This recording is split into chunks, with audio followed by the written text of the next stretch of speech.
ಜಗಮಗಿಸುತ್ತಿದೆ. ಬೆಂಗಳೂರಿನ ಪ್ರಖ್ಯಾತ ವಿಶ್ವವಿಖ್ಯಾತ ಕರಗ ಮಹೋತ್ಸವದ ಕಾರ್ಯಕ್ರಮಕ್ಕಾಗಿ ಎಲ್ಲ ಪೇಟೆ, ಎಲ್ಲ ಅಂಗಡಿ ಮುಂಗಟ್ಟುಗಳು, ದೇವಾಲಯಗಳು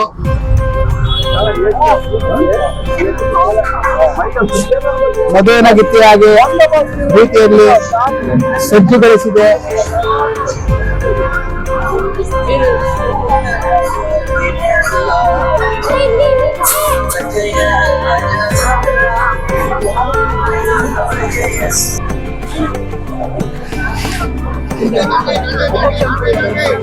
ದೇವಾಲಯ ಮದುವಿನ ಗಿತ್ತಿಯಂತೆ ಅಲಂಕೃತಗೊಂಡಿದೆ. ನೂರಾರು ಜನ, ಸಹಸ್ರಾರು ಜನ ಇಲ್ಲೇ ಇದ್ದಾರೆ.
ಓಕೆನಾ?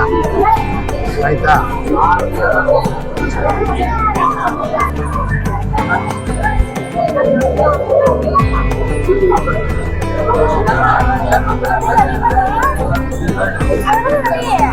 ಕಡೆ ನೋಡೋಣ ಬಾ.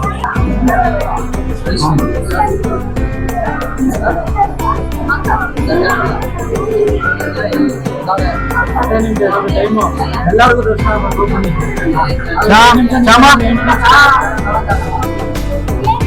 ಇಲ್ವಾ ಅವರ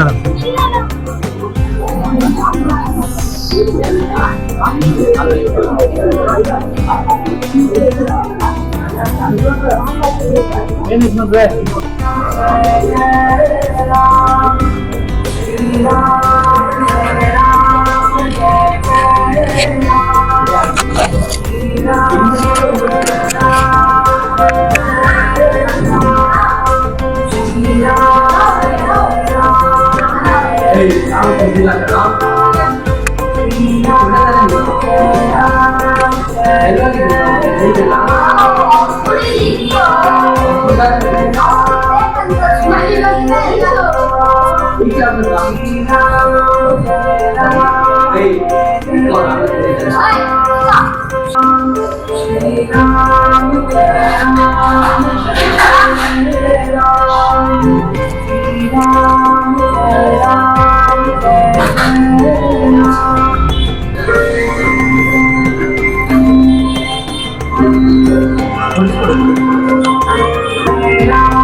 हरि ओम एकदंताय विद्महे वक्रतुंडाय धीमहि तन्नो दन्ति प्रचोदयात्। ओम गुरु ब्रह्मा गुरुर्विष्णु गुरुदेवो महेश्वर गुरु साक्षात् परब्रह्म तस्मै श्री गुरुवे नमः। श्रीमते रामानुजाय नमः। वेदांत महादेशिकाय नमः। ನಮ್ಮ ಹೆಸರು ಬಂದರು ಹರ್ಷವರ್ಧನ್ ಅಂತ. ನಾರಾಯಣ ಚೆಟ್ಟಿ ಆಂಜನೇಯ ಸ್ವಾಮಿ ದೇವಸ್ಥಾನದಲ್ಲಿ 5 ವರ್ಷದಿಂದ ಅರ್ಚಕರಾಗಿ ನಡೆಸ್ತಾ ಇದ್ದೀವಿ. ಈ ಆಂಜನೇಯ ಬಂದು ಬಹಳ ಪುರಾತನ ದೇವಸ್ಥಾನ, ಒಂದು 150 ವರ್ಷ ಇತಿಹಾಸ ಇದೆ. ಈ ದೇವಸ್ಥಾನಕ್ಕೆ ಕರಗ ಆದಾಗಿಂದ ಕರಗ ಬರುತ್ತೆ. ಈ ದೇವಸ್ಥಾನಕ್ಕೆ ಪ್ರತಿ ವರ್ಷನೂ ಕರಗ ಬರುತ್ತೆ. ಪ್ರತಿ ವರ್ಷ ವಿಶೇಷವಾಗಿ ದ್ರೌಪದಿ ಅಮ್ಮನವರಿಗೆ ಅಣ್ಣನಾದ ಕೃಷ್ಣನ ಅಲಂಕಾರ ಆಂಜನೇಯ ಸ್ವಾಮಿಗೆ ಮಾಡಿದ್ದೇವೆ. ಪ್ರತಿ ವರ್ಷ ಒಂದೊಂದು ವಿಶೇಷವಾದ ಅಲಂಕಾರ ಇದೆ. ಈ ವರ್ಷ ಕರಗ ಅಲ್ಲಿ ಹೊರಟು ಒಂದು 4 ರಿಂದ 5ನೇ ದೇವಸ್ಥಾನ ನಮಗೆ ಬರುತ್ತೆ. ಆಮೇಲೆ ಇಲ್ಲಿ ಭಕ್ತಾದಿಗಳ ಪ್ರತಿದಿನ ದಿವಸ ಪೂಜೆ ಇರುತ್ತೆ. ಏನೇನು ವಿಶೇಷತೆ ಇರುತ್ತೆ ನಿಮ್ದು ವರ್ಷ ಪೂರ್ತಿ? ಹನುಮನ್ ಜಯಂತಿ, ರಾಮನವಮಿ, ದಾಸಮೈ ಜಯಂತಿ ಬರುತ್ತೆ. ಆಮೇಲೆ ಧನುರ್ಮಾಸದಲ್ಲಿ ದಿನ ಪೂಜೆ ಇರುತ್ತೆ. ನವರಾತ್ರಿ ದಿನ 9 ಅಲಂಕಾರ ಇರುತ್ತೆ. 9 ಅಲಂಕಾರ, ಈ ಕರಗ ಪೂಜೆ ಇರುತ್ತೆ. ನಮ್ದು ಪ್ರತಿ ಯುಗಾದಿ ಹಬ್ಬಗಳಲ್ಲಿ ವಿಶೇಷ ಪೂಜೆಗಳು ಪ್ರತಿ ವರ್ಷ ಇರುತ್ತೆ. ಪ್ರತಿ ವರ್ಷ ವಿಶೇಷ ಜನಗಳು ಯಥೇಚ್ಛವಾಗಿ ಬರ್ತಾರೆ. ಪ್ರತಿ ಶನಿವಾರ ಮಂಗಳವಾರ ವಿಶೇಷವಾಗಿ ಜನ ಎಲ್ಲ ಬರ್ತಾರೆ. ಪ್ರತಿ ಮಂಗಳವಾರ ಶನಿವಾರ ಬರುತ್ತೆ.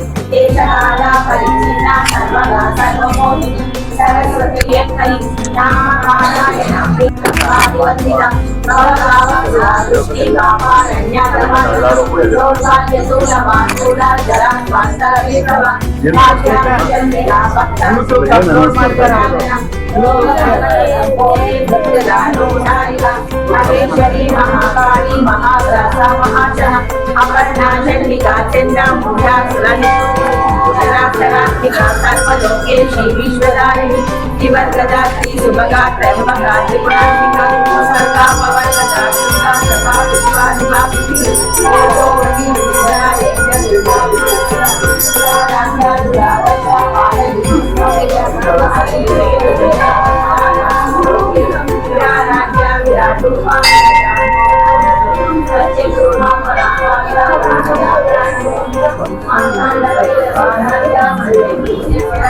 ಓಂ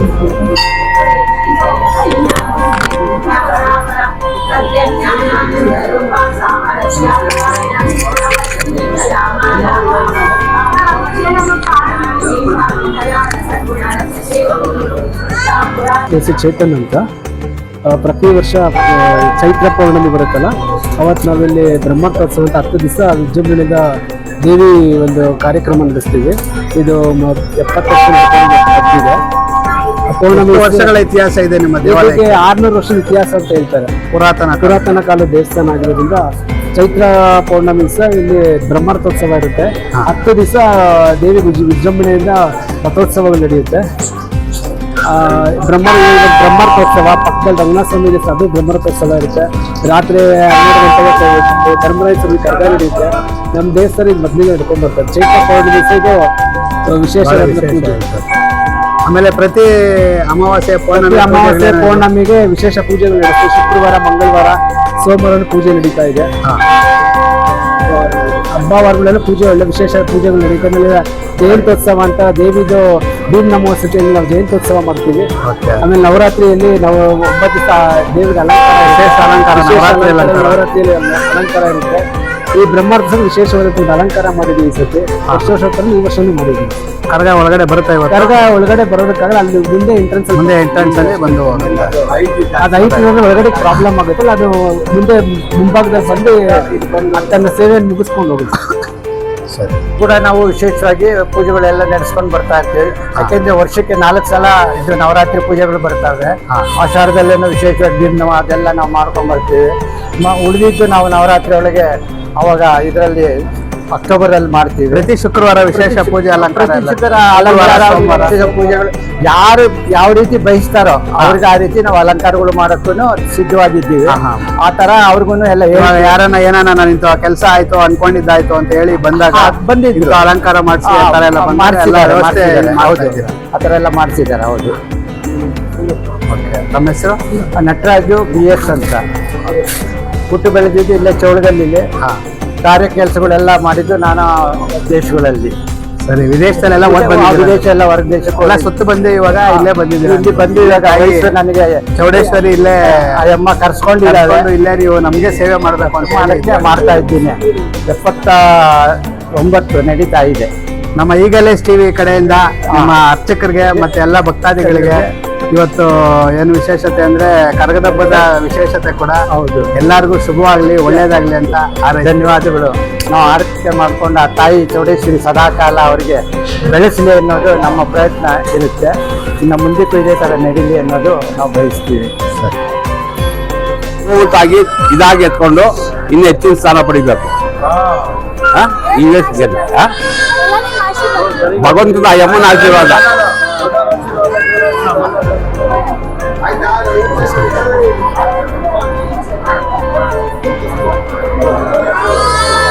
ಮೈಕ್ ಹತ್ಬೇಕು ಸರ್. ತಮ್ಮ ಹೆಸರು? ನನ್ನ ಹೆಸರು TM ಮನೋಹರ್ ಅಂದ್ಬಿಟ್ಟು. TM ಮನೋಹರ್ ಅಂತ. TM ಮನೋಹರ ಜನಾಂಗದ ಕುಲಗೌಡರು ಕುಟುಂಬದವರು. ಓಕೆ ಧರ್ಮದರ್ಶಿ ಆಗಿ 19 ವರ್ಷ ಕೆಲಸ ಮಾಡಿದ್ದೀನಿ. ಓಕೆ. ಪ್ರೆಸಿಡೆಂಟ್ ಆಗಿ 3 ವರ್ಷ ಕೆಲಸ ಮಾಡಿ ಎಕ್ಸ್ ಪ್ರೆಸಿಡೆಂಟ್ ಆಗಿದ್ದೀನಿ. ಎಕ್ಸ್ಪ್ರೆಷನ್ ಆಗಿದೆ ಈಗ. ಓಕೆ. ನಿಮಗೆ ಇದ್ರ ಬಗ್ಗೆ ಕರಗದ ಬಗ್ಗೆ ನಿಮ್ಗೆ ಏನು ಗೊತ್ತಿದೆ ಅದನ್ನ ಎರಡು ಮಾತು ಹೇಳಿ. ನಮ್ಮ ಇದೆಲ್ಲ ವೀಕ್ಷಕರಿಗೆ ಕಳಿಸ್ಕೊಡ್ತೀರಿ, ಅದಕ್ಕೋಸ್ಕರ. ವೀಕ್ಷಕರ ಕಾರಣಕ್ಕೆ ಈ ಕರಗ ಶಕ್ತಿಯೋತ್ಸವದ ವಿಚಾರ ಹೇಳ್ಬೇಕಂತ ಮಾಧ್ಯಮದವ್ರು ಕೇಳಿರೋದ್ರಿಂದ ನಿಮ್ಗೆಲ್ಲ ಗೊತ್ತುಪಡಿಸೋದು ನಮ್ಗೆ ಇಷ್ಟ ಸಿಕ್ಕಿರೋದು ಒಂದು ಪುಣ್ಯ. ಈ ಧರ್ಮರಾಯ ಸ್ವಾಮಿ ದೇವಸ್ಥಾನವು ಗಂಗರ ಕಾಲದಲ್ಲಿ ಕಟ್ಟಿರ್ತಕ್ಕಂಥ ದೇವಸ್ಥಾನ. ಈ ದೇವಸ್ಥಾನ ಧರ್ಮರಾಯ ಸ್ವಾಮಿ ದೇವಸ್ಥಾನ. ಇದರಲ್ಲಿ ವಿಶೇಷವಾಗಿ ಆ ಕಾಲದಲ್ಲಿ ಕಟ್ಟಂತ ಸಂದರ್ಭದಲ್ಲಿ ಮಹಾಭಾರತಕ್ಕೆ ಸಂಬಂಧಪಟ್ಟಂತೆ ಧರ್ಮರಾಯ ಮತ್ತು ಕೃಷ್ಣ ಪರಮಾತ್ಮ ಈ 2 ವಿಗ್ರಹಗಳು ಇಲ್ಲಿ ಸ್ಥಾಪನೆ ಆಗಿದ್ದಾರೆ. ಇದನ್ನ ಯೋಚನೆ ಮಾಡ್ಬೇಕಂತಂದ್ರೆ ದ್ರೌಪದಿ ದೇವಿ ಆ ಬೆಂಕಿನಲ್ಲಿ ಹುಟ್ಟಿರೋದ್ರಿಂದ ದ್ರೌಪದಿ ದೇವಿ ಕರಗ ಶಕ್ತಿಯೋತ್ಸವ ನಡೀತಾ ಇದೆ. ಇದು ಒಂದು ಇತಿಹಾಸದ ಚರಿತ್ರೆಯ ಬೆಂಗಳೂರು ಮಧ್ಯಭಾಗದಲ್ಲಿರ್ತಕ್ಕಂಥ ಶ್ರೀ ಧರ್ಮರಾಯ ಸ್ವಾಮಿ ದೇವಸ್ಥಾನ. ಇದು ಕರಗ ಶಕ್ತಿಯೋತ್ಸವ ಯಾವ ಕಾಲದಿಂದ ನಡೀತಾ ಇದೆ ಅನ್ನೋದು ಇತಿಹಾಸ ಇಲ್ಲ. ಕರಗ ಶಕ್ತಿಯೋತ್ಸವ ಯಾವ ಕಾಲದಿಂದ ನಡೀತಾ ಇದೆ ಅನ್ನೋದು ಇತಿಹಾಸ ಇಲ್ಲ. ಸುಮಾರು ಎಷ್ಟು ವರ್ಷದಿಂದ? ಸುಮಾರು 400-500 ವರ್ಷದಿಂದನೂ ಕೂಡ ಇತಿಹಾಸ ಇದೆ. ಕಾರಣ ಇದು 400-500 ವರ್ಷದ ಇತಿಹಾಸ ತಿಳಿಸೋದಕ್ಕೆ ಆಧಾರ ಏನಪ್ಪಾ ಅಂತಂದ್ರೆ ಕೆಂಪೇಗೌಡರ ಕಾಲ. ಕೆಂಪೇಗೌಡರ ಕಾಲನ ಒಂದು ಈ ಕರಗ ಶಕ್ತಿಯೋತ್ಸವ ನಡೆಯೋದನ್ನ ನೋಡಿ ಬೆಂಗಳೂರು ಮಧ್ಯಭಾಗ ತಗೊಂಡು ಈ ಮಧ್ಯಭಾಗದಲ್ಲಿ ಇದೆ ಕರಗ ಶಕ್ತಿಯೋತ್ಸವ, ಈ ಧರ್ಮರಾಯ ಸ್ವಾಮಿ ದೇವಸ್ಥಾನ ಅನ್ನೋದು ಗುರುತಿಸಿರೋದ್ರಿಂದ ಕೆಂಪೇಗೌಡರ ಕಾಲದಿಂದನೂ ಕರಗ ಶಕ್ತಿಯೋತ್ಸವ ನಡೀತಾ ಇರೋದಕ್ಕೆ ಒಂದು ಆಧಾರ ಸಿಗುತ್ತೆ. ಅವರು ಈ ಕರಗ ಶಕ್ತಿಯೋತ್ಸವ ನೋಡಿ ಬೆಂಗಳೂರಿನ 4 ಗೋಪುರಗಳನ್ನ ಕಟ್ಟಿದ್ದಾರೆ. ಬೆಂಗಳೂರು ಊರು ಒಂದು ಮಾಡೋದಕ್ಕಾಗಿ 4 ಗೋಪುರ ಕಟ್ಟಿದ್ದಾರೆ. ಈ ಒಂದು ಇತಿಹಾಸ ದೇವಸ್ಥಾನಕ್ಕೆ ಸಂಬಂಧಪಟ್ಟಂತ ಇದೆ.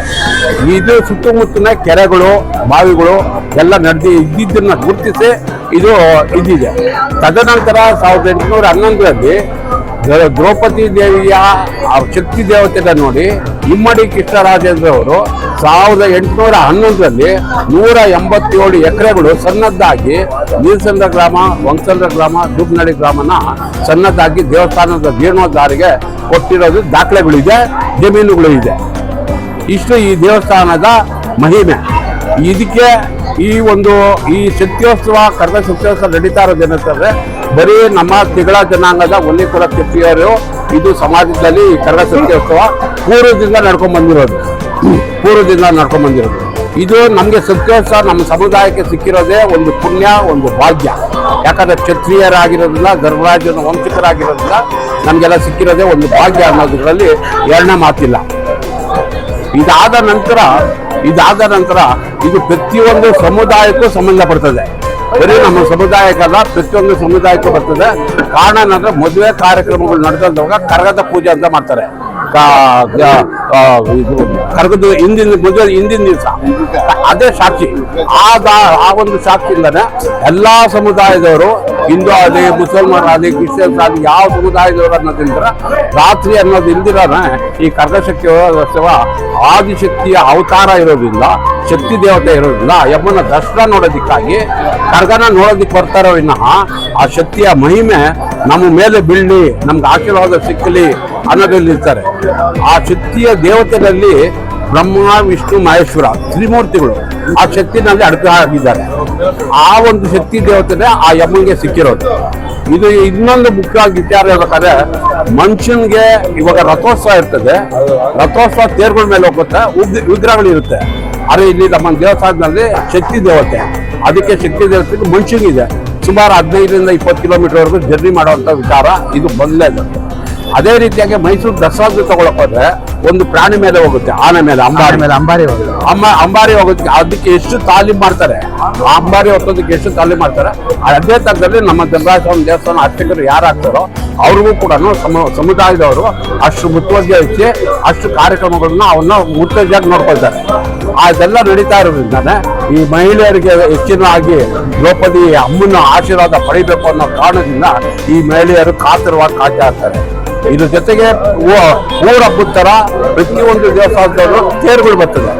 ಆ ತೇರುಗಳು ಬರೋದ್ರ ಉದ್ದೇಶ ಏನಪ್ಪ ಅಂತಾರೆ, ಶಕ್ತಿ ದೇವತೆದು ಆ ತೇರುಗಳ ಮೇಲೆ ಆ ವಿಗ್ರಹಗಳಿಗೆ ಬಿಳ್ಳಿ ಅಂತ ಕಾಣಿಸಿದ್ರೆ ಆ ದೇವರುಗಳಿಗೆ ಬಲ ಸಿಗುತ್ತೆ, ಆ ದೇವಸ್ಥಾನಕ್ಕೂ ಬಲ ಸಿಗುತ್ತೆ ಅನ್ನೋ ದೃಷ್ಟಿಯಿಂದ ಈ ರಥೋತ್ಸವ ತೇರುಗಳೆಲ್ಲ ಮಾಡ್ಕೊಂಡು ಬಂದಿರೋದ್ರಿಂದ ಈ ಆರಾಧನೆ ಕಾರ್ಯಕ್ರಮಗಳು ನಡೀತಾ ಇರ್ತದೆ.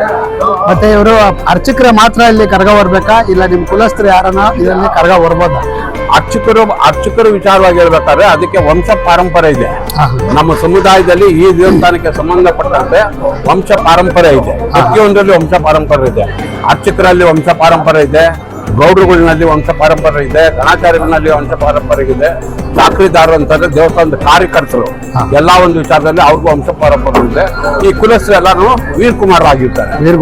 ಈ ವಂಶ ಪಾರಂಪರೆ ಯಾಕೆ ಇದೆ ಅಂತಂದ್ರೆ ಇದು ಗೋಪ್ಯತೆ ವಿಚಾರವಾಗಿ ಕರಗ ಸತ್ಯೋತ್ಸವ ನಡೆಯೋದು. ಈ ಗೋಪ್ಯತೆಯಾಗಿ ವಂಶ ಪಾರಂಪರೆನೇ ಬೇಕೇ ವಿನಃ ಯಾರಂದ್ರೆ ಅವ್ರಿಗೆ ಕರಗ ಶಕ್ತಿ ಓರೋದಿಕ್ಕಾಗಿ ಇನ್ನೊಂದು ಸಂಪ್ರದಾಯವಾಗಿ ಕೊಡೋದಕ್ಕೆ ಬರಲ್ಲ. ಯಾಕಂದ್ರೆ ಇದು ಗೋಪ್ಯತೆ ಅವ್ರ ಕುಟುಂಬಕ್ಕೆ ಗೋಪ್ಯತೆ ಇರ್ತದೆ, ಅವ್ರು ಕಾಪಾಡ್ಕೊಂಡು ಹೋಗೋ ಕಾರಣದಿಂದ ಈ ಕರಗ ಸತ್ಯೋತ್ಸವ ನಡ್ಕೊಂಡ್ ಬರ್ತಾ ಇದೆ. ಇವಾಗ ಜ್ಞಾನೇಂದ್ರ ಅವರು ಎಷ್ಟು ವರ್ಷಗಳಿಂದ ಕರಗ ಹೊರ್ತಾ ಇದ್ದಾರೆ? ಈಗ ಜ್ಞಾನೇಂದ್ರ ಅವರು ಅವ್ರ ತಾತವ್ರು ಮುತ್ತಾತವ್ರ ಕಾಲದಿಂದನೂ ನಡ್ಕೊಂಡು ವರ್ಷ ಪರಂಪರೆಯಿಂದ ಬಂದಿರೋದು. ಈ ಸಾರಿ 12ನೇ ವರ್ಷ ಕರಗ ಸತ್ಯೋತ್ಸವ ಅವರು ನಡೀತಾ ಇದೆ. ಈ ಸಾರಿ ಅಂತಂದ್ರೆ 13ನೇ ವರ್ಷದ್ದು. ಇವಾಗ ಒಂದ್ ಕರ್ಗ ಹಸೆ ಕರ್ಗ ಆಗಿದೆ, ಪೇಟೆ ಕರ್ಗ 13ನೇ ವರ್ಷದ್ದು ಆಗುತ್ತೆ. ಆ ವಂಶ ಪಾರಂಪರೆಯಿಂದ ಬಂದಿರುವಂತ ವ್ಯಕ್ತಿ. ಅಕಸ್ಮಾತ್ ಒಂದ್ ವೇಳೆ ವಂಶ ಪಾರಂಪರೆ ಇಲ್ಲದೆ ಇದ್ದ ಪಕ್ಷದಲ್ಲಿ ಕರಗ ಸತ್ಯೋತ್ಸವ ವೀರಕುಮಾರ್ ಪೈಕಿ ಯಾರಿದ್ದಾರೆ ಅವ್ರನ್ನ ನಾವು ಆಯ್ಕೆ ಮಾಡ್ಕೊಳ್ತೀವಿ.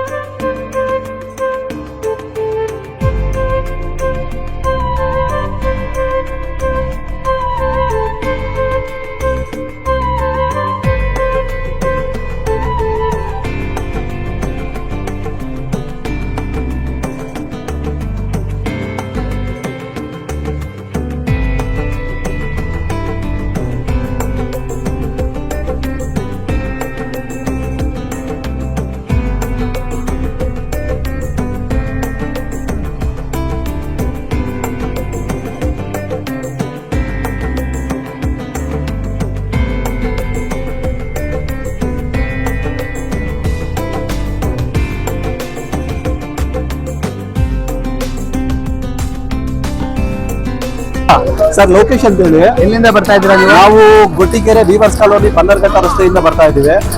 ಎಷ್ಟು ವರ್ಷದಿಂದ ಬರ್ತಾ ಇದ್ದೀವಿ? ನಾವು ಮೊದಲನೇಗಿ ಇದೇ ಕಬ್ಬನ್ಪೇಟೆಯಲ್ಲಿ ವಾಸ ಇದ್ದಂಥದ್ದು. ಇಲ್ಲಿಂದ ಅಲ್ಲಿ ಸ್ಥಳಾಂತರಗೊಂಡು ಆಲ್ಮೋಸ್ಟ್ ಒಂದು 35-36 ವರ್ಷ ಆಯ್ತು. 36 ವರ್ಷದಿಂದನೂ ಕೂಡ ಪ್ರತಿ ವರ್ಷನೂ ಕೂಡ ರಂಗಸ್ವಾಮಿ ತೇರಿಗೆ ಮತ್ತೆ ಚೌಡೇಶ್ವರಿ ತೇರು ಎರಡೂ ಕೂಡ ಕುಟುಂಬ ಪರಿವಾರ ಸಮೇತವಾಗಿ ಬಂದು ಪೂಜೆ ಮಾಡಿಸ್ಕೊಂಡು ಹೋಗ್ತೀವಿ. ಹಾಗೆ ಬಂದು ಕರ್ಗ ನೋಡ್ಕೊಂಡು ಅದೇ ಸರಿ ಸರ್ ಅವಕಾಶಗಳಿತ್ತು ಅಂದ್ರೆ ಕರ್ಗ ನೋಡಿ ಹೋಗ್ತೀವಿ, ಇಲ್ಲ ಅಂತ ಹೇಳಿದ್ರೆ ಬೇರ್ಗಂತೂ ಪೂಜೆ ಮಾಡಿಸ್ಕೊಂಡು ಖಂಡಿತ ಹೋಗ್ತೀವಿ. ನಮ್ಮ ಹೆಸರು ಲೋಕೇಶ್ ಅಂತ ಹೇಳಿ. ಸಾಕಷ್ಟೇ, ಸಿಂಪಲ್. ಏನೋ ಕೊಟ್ರಿ ಇದು ತಿರ್ಗಾ ಕೊಡ್ಬೇಕಾ? ಸರಿ ಇವರೇ ಬರ್ತೀರಿ.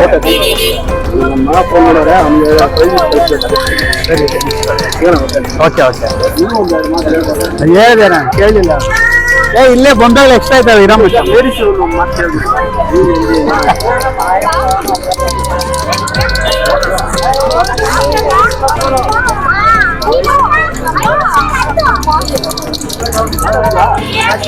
ಏನೋ ಮಾತಾಡ್ತೀರಿ ಇದ್ರ ಬಗ್ಗೆ?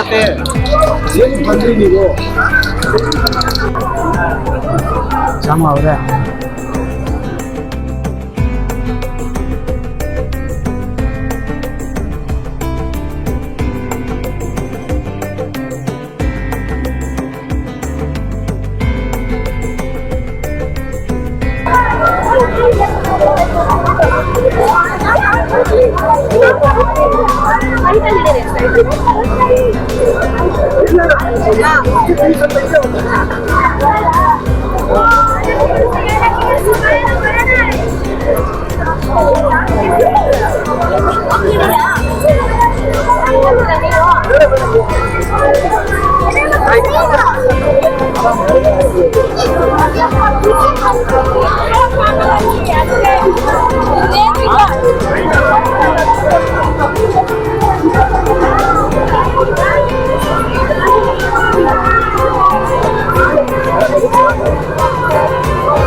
ತಮ್ಮ ಹೆಸರು ತಮ್ಮ ಗ್ರೂಪ್ ಹೆಸರು ಏನಾದ್ರು ಹೇಳಿ ಬ್ರೋ. ಸರ್ ನಾವು ಕಬ್ಬನ್ಪೇಟೆ 12ನೇದಲ್ಲಿ ಹುಡುಗರು ಅಂತ ನಾವು ಸುಮಾರು ಇದು ಒಂದು 10 ವರ್ಷದಿಂದ ನಡೆಸ್ಕೊಂಡು ಬರ್ತಾ ಇದ್ದೀವಿ. ಓಕೆ. ಕಬ್ಬನ್ಪೇಟೆ ಅಂತಂದ್ರೆ ಮೇನ್ ಆಗಿ ಕರ್ಗ ಆಲ್ಮೋಸ್ಟ್ 8 ವರ್ಷದ ಹಳೆಯ ಇತಿಹಾಸ ಇದೆ. ಖಂಡಿತ. ಸೊ ಅದರಲ್ಲಿ ಕರ್ಗ ಅಂತ ಬಂದ್ರೆ ನಮ್ಮ ಇಡೀ ಕಬ್ಬನ್ಪೇಟೆ ಫುಲ್ಲು ಅನ್ನದಾನ, ದಾಸೋಹ, ಅದು ಪಾನಕ ಪಾನೀಯಾರ ವ್ಯವಸ್ಥೆ ಮಜ್ಜಿಗೆ ತುಂಬಾನೇ ಫೇಮಸ್. ಅದರಲ್ಲೂ ಕೂಡ ನಮ್ಮ ಕಬ್ಬನ್ಪೇಟೆ ಮೇನ್ ಹುಡುಗರಿಗೂ ಇಷ್ಟು ಉತ್ಸಾಹದಿಂದ ಜೋಶ್ನಲ್ಲಿ ಎಲ್ಲ ಕಾರ್ಯಕ್ರಮದಲ್ಲೂ ಭಾಗಿಯಾಗ್ತಾರೆ.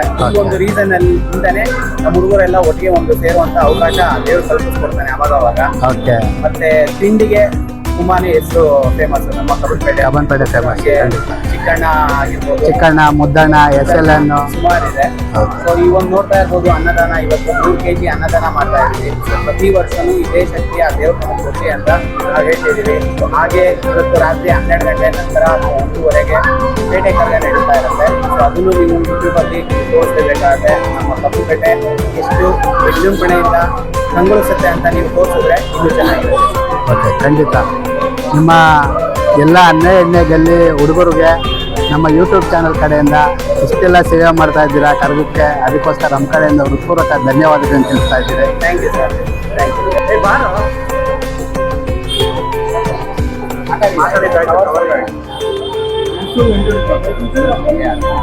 ಆಮೇಲೆ ಹೆಸರು ಹೇಳಿ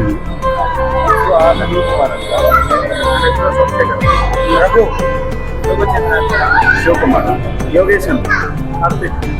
ಓಕೆ, ನಿಮಗೆಲ್ಲ ದೇವರು ಆರೋಗ್ಯ ಐಶ್ವರ್ಯ ಆಯಸ್ಸನ್ನು ಕೊಟ್ಟು ಇನ್ನೂ ಚೆನ್ನಾಗಿ ಮುಂದಿನ ದಿನಗಳಲ್ಲಿ ಕಾರ್ಯಕ್ರಮ ಮಾಡಲಿ ಅಂತ ನಮ್ಮ ಈಗಲೇ TV ಕಡೆಯಿಂದ ಹೃತ್ಪೂರ್ವಕ ಧನ್ಯವಾದಗಳು. Thank you sir. ಹಾಗೆ ನಿಮ್ಮ ಚಾನಲ್ ಕೂಡ ಇನ್ನೂ ಉತ್ತಮ ಮಟ್ಟಕ್ಕೆ ಬೆಳೀಲಿ ಅಂತ ನಾವು ಕೂಡ ಆಶಿಸ್ತೀವಿ. ನಾವು ಸಬ್ಸ್ಕ್ರೈಬ್ ಆಗ್ತೀವಿ, ಹಾಗೆ ವಿಡಿಯೋ ನೋಡ್ತಾ ಇರೋಂಥದ್ದು ಸಬ್ಸ್ಕ್ರೈಬ್. Thank you. ಯಾರ ಅಕ್ಕ ಬೆಂಗಳೂರು ಕಾಯೋಳು, ಅಮ್ಮನಿಗೆ ಅಮ್ಮ ಅಣ್ಣಮ್ಮ, ಯಾರೋ ತಮ್ಮ ಕರ್ಗ ಮೆಚ್ಚೋಳು, ಮಲ್ಲಿಗೆಯ ಮುಡಿಯೋ ಅಣ್ಣಮ್ಮ, ಬರುತ್ತೀನೆಂದರ ಇಲ್ಲಿಗೆ ಬರೋ ತನಕ ಮೌನಿ, ಕೊಡುತ್ತೀನೆಂದರ ಹರಕೆ ಕೊಡೋ ತನಕ ಕೋತಿ, ಆಡಿದ ಮಾತನ್ನಿದಿರೋ ಭಕ್ತರ ಇವಳಿಗೆ ಇಷ್ಟ ಇಷ್ಟ.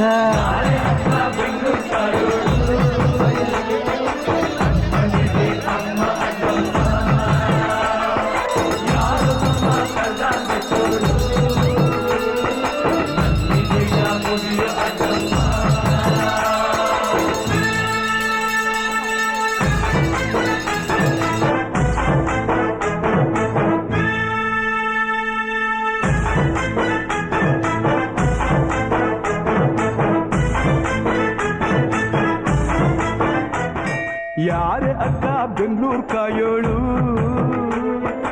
ಅಮ್ಮನಿಗೆ ಅಮ್ಮ ಅಣ್ಣಮ್ಮ, ಯಾರೋ ತಮ್ಮ ಕರ್ಗ ಮೆಚ್ಚೋಳು, ಮಲ್ಲಿಗೆಯ ಮುಡಿಯೋ ಅಣ್ಣಮ್ಮ, ಬರುತ್ತೀನೆಂದರ ಇಲ್ಲಿಗೆ ಬರೋ ತನಕ ಮೌನಿ, ಕೊಡುತ್ತೀನೆಂದರೆ ಹರಕೆ ಕೊಡೋ ತನಕ ಕೋತಿ, ಆಡಿದ ಮಾತನ್ನಿದಿರೋ ಭಕ್ತರ ಇವಳಿಗೆ ಇಷ್ಟ ಇಷ್ಟ.